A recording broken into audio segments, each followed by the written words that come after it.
This isn't exactly news, but I do feel it is important to point out that today, September 30th, is the last day for the Galactic Starcruiser in Disney World. And, in all honesty, this is something that we all saw coming from a mile away. I mean, check out this article from USA Today. This is dated March 2nd, 2022. So right after this opened up, and this is the headlines.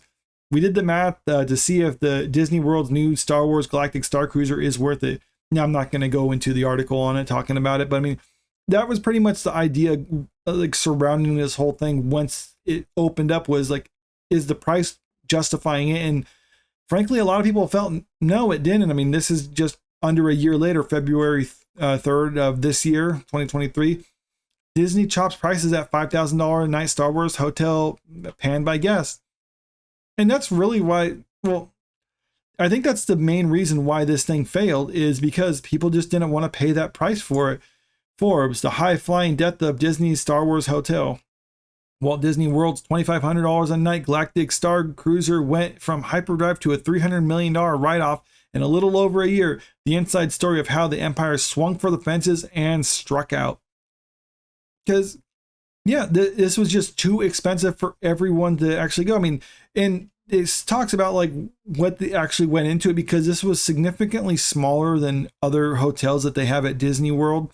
And here's what the size of it: 100 guest rooms. The Galactic Starcruiser has a maximum capacity of 502 passengers. Assuming that every guest pays an average of $1,800 for a 2-night stay, Disney could take in roughly $900,000 per voyage. Because keep in mind, this wasn't just like a hotel where people come in and go as they need to. This was basically, they had set voyages that they called this for it because it's a cruise ship or whatever. And it would basically start on one day and then it'd be a 2-day thing for people. So you have to be locked in for 2 days at a time if you wanted to stay here. $900,000 per voyage is what they would get, or about $13.5 million per month, but that's before expenses. It sounded workable on paper, but only if bookings stayed strong.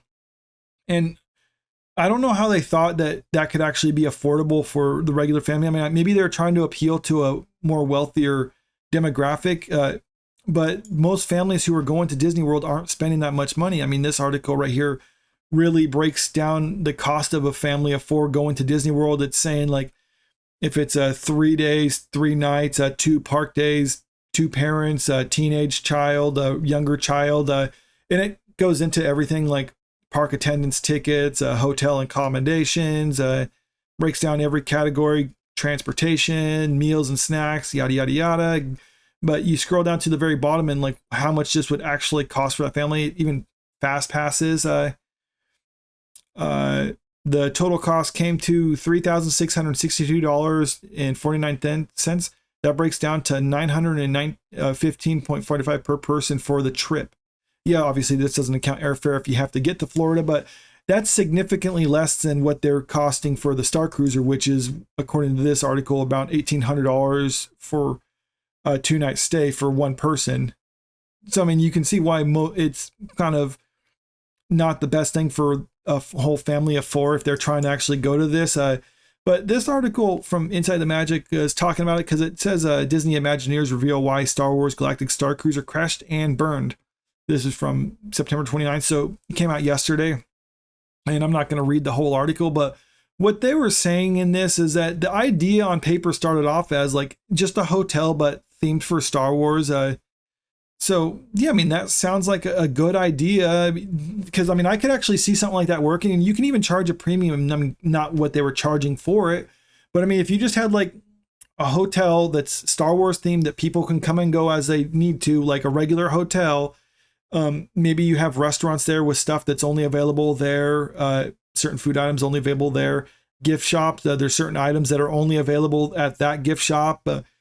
And then, yeah, you could probably charge a premium for it. Like I'm talking like maybe $50, $100 more than a comparable room at one of their other hotels. And I think that would have actually been way more successful. But as it stands, they tried to make it an interactive experience and more or less role play as Star Wars for the 2 days that you have to be there. And yeah, that just doesn't work out that way. I mean, you could even throw in some other things to it. I mean, maybe have some of the interactive stuff that they did, but I mean, the thing is, no one wants to pay the price that they were paying to role play. I mean, some people went there and liked it from what I've heard, but for the most part, it's just not worth it. I mean, and the hotel itself is just kind of like an okay hotel, but I mean, nothing really special. I mean, there was some pictures here in this Forbes article.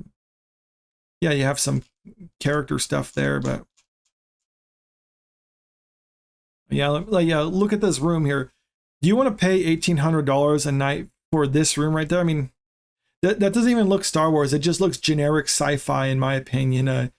The windows having it to outside like that, I mean, with the screens, it's like, all right, that's pretty cool. I mean, like I said, this could have been a neat idea, but they just went too far with it. And that's something that these Imagineers are talking about. They also point out the fact that this is strictly sequel trilogy instead of any of the original trilogy, or because that's really all most people who like Star Wars like the most. Is everyone who likes Star Wars likes the original trilogy. There's people who like the prequels and some people who like the sequels, but the original is the most widely praised part of Star Wars, and they just tried to omit that entirely, and they focused entirely on the sequels, which is the most disliked era of the whole Star Wars thing. And that was also something else that didn't work out for them because of this. I mean, there was a bunch of reasons, but I mean, frankly, this is really just Disney's hubris on full display. I mean, they thought we can just slap Star Wars on anything and people will love it. I mean, and that's just not the case. We've seen that with their movies now. We've seen that with their shows. Ahsoka's out right now, and that's not doing too great on the ratings. I mean, Star Wars was one of those things that every movie, when it came out, it was a big event.